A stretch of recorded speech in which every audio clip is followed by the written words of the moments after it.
The integration of this function is fairly straightforward using integration by parts. I'm going to just let the function,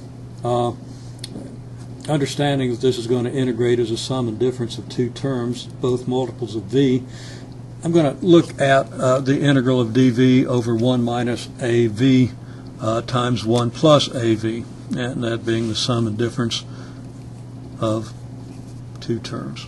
Okay, so we have the difference of two squares factors into the sum and the difference of the square roots of the two terms. And we'll correlate this back with the c over f v squared in a minute. But the expression we need to use partial fractions on is simply, the coefficient of dv in this integral, and that's 1 over av times 1 plus av. A is going to turn out to be the square root of c over f, but let's not worry about that. Now, I've unfortunately chosen to use an a here, and I'm going to use a big A here. So this is a little a, this is a big A. They're completely different variables.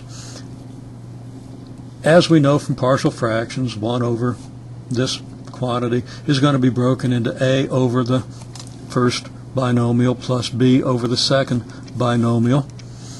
We place these over the common denominator, which is the product of the two denominators, and that's fairly easily done. We have 1 plus a times 1 plus av and b times 1 minus av over the denominator. This can be rearranged so that we have the a plus b term here and the a minus b term times little a times the v term here. It's important to break it up in this manner because this breaks the numerator of this expression into a constant and another constant multiplied by our variable v. Now, the numerator has only 1, so that this numerator has to always be equal to 1 no matter what the value of v. That tells us that a minus b times little a is going to be 0, because if it was anything but 0, then a change in v would cause a change in this numerator, and the numerator is constant. So first thing we know is a minus b is 0, and the second is that, and maybe the first, a plus b has to be 1, because of course this numerator has to be 1. If this term is 0, then what's left has to be equal to 1. So a plus b is 1, a minus b is 0.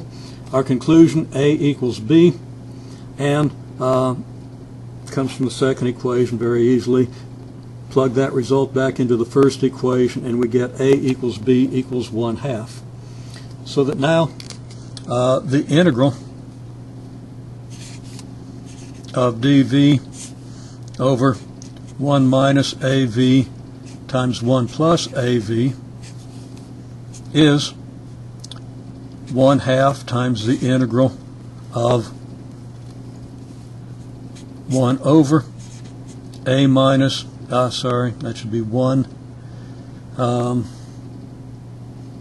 Let's just get rid of that step and write it again. So this equals 1/2 the integral of dv over 1 minus av and plus 1/2 the integral of dv over 1 plus av.